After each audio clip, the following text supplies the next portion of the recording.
Visitors to the Winter Olympics in Beijing are part of a big financial experiment. China's new digital currency is one of only 3 forms of payment usable at venues. Dubbed ECNY, it can be used with a phone app, special wristband or payment card. At ATMs inside the Olympics bubble, 18 currencies can be converted into ECNY or regular yuan banknotes. PwC China senior economist Jibin Zhao explains. Digital yuan applied DCEP approach, which is digital currency and electronic payment. This means it is not only a digital currency, but also an electronic payment system. Compared to cash, digital yuan will save costs in terms of printing, circulation, and trading. China wanted to use the games to gain global attention for the currency, but the exclusion of overseas spectators put paid to that idea. However, an official at China's central bank says over $300,000 of payments are being done every day with ECNY at the games. Some locals have taken it up after finding that popular payment apps such as Alipay aren't generally accepted on site. While Visa cards are taken, they're not widely used in China. Foreigners at the games seem to be a tougher audience though. An informal poll inside the venues found that few were aware of the e-coin. The Dow had its worst day of 2022 on Thursday, and the S&P 500 marked its biggest daily percentage drop in 2 weeks as tensions flared between Washington and Russia over Ukraine. The Dow shed 1.8%, the S&P dropped 2.1%, and the Nasdaq plunged 2.9%.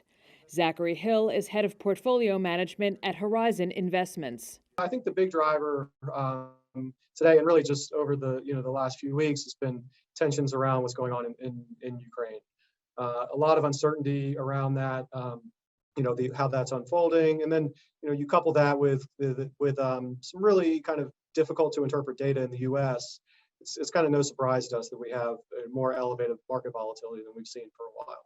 After Ukrainian forces and pro-Moscow rebels traded fire in eastern Ukraine, President Joe Biden said there was every indication Russia was planning to invade in the next few days and was preparing a pretext to justify it. On Wall Street, growth-oriented technology and communication services sectors were among the hardest hit.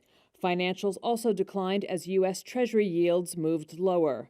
The defensive utilities and consumer staples sectors were Wall Street's only advancers, with consumer staples getting a lift from a 4% jump in Walmart after it posted record holiday sales.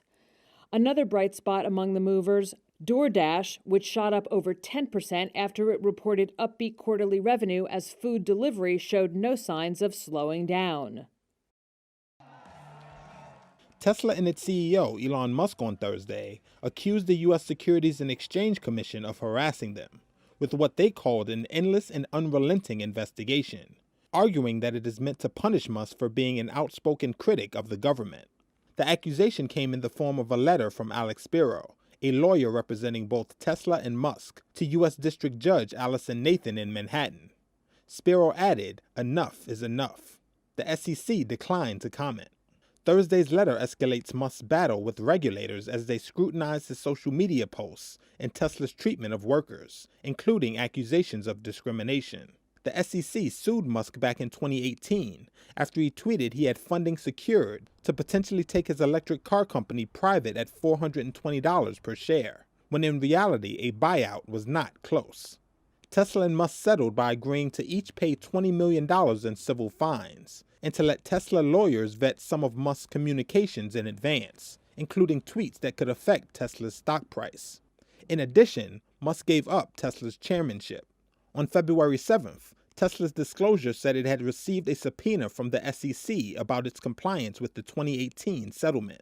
Spiro has asked Judge Nathan to schedule a conference to find out why the SEC is issuing subpoenas unilaterally without court approval, and why the settlement money isn't being distributed to Tesla shareholders. Separately on Thursday, the National Highway Traffic Safety Administration opened a formal probe into Tesla Model 3 and Model Y vehicles, after receiving complaints about unexpected braking tied to its autopilot system. Walmart, the world's largest retailer, showed it is managing both inflation and supply chain issues, posting its largest ever holiday season sales and forecasting more gains in 2022. While Walmart did increase prices on some products, it was still able to undercut rivals due to its scale and negotiating power with suppliers. Walmart said fourth quarter revenue exceeded $150 billion for the first time as shoppers bought groceries, apparel, and health and wellness services. The retailer put its full-year comparable sales growth above 3%, higher than Wall Street's prediction, with consumers likely seeking better deals as inflation rises. And while supply chain costs were higher than expected at the start of the quarter, Walmart said port congestion was easing. It also said it was able to eke out a growth in margins in the U.S. due to increased revenues from its Walmart Connect advertising business, which allows brands to target customers more closely through Walmart's digital platforms. Shares rose Thursday on the news. The Spanish government hopes that $166 billion in EU funds will help the economy recover from the health crisis this year. But work on multi-billion-dollar building and renovation projects has been hit by an unprecedented labour shortage. Unions and companies have said Spain is short of at least 500,000 building workers. Miguel Fernandez is a director at design firm Tetris. Fewer people, fewer companies. In the end, to find qualified people, you have to pay a bit more in the market. This has meant that market prices have risen, but it has not been followed by investors. We are still in a market where competition is high and where prices continue to be the most important point.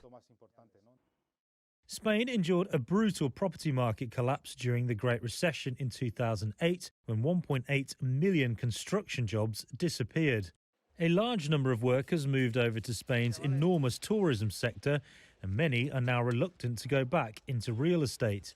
In response, employers, unions and the government have clubbed together to run free training courses for would-be builders. Mustafa Jeju from Senegal is enrolled at one. If you have a certification and it's multi-purpose, companies will easily hire you because it's what they're looking for. A person who has more qualifications has it easier.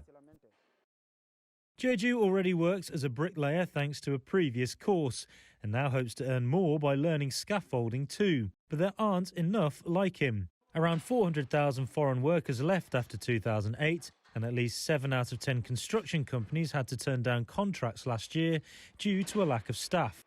To cope with the employee shortfall, companies have offered higher pay and leaned on migrants, but they're still struggling. Right now, anyone with in-demand skills like carpentry and welding won't find it hard to get work in Spain.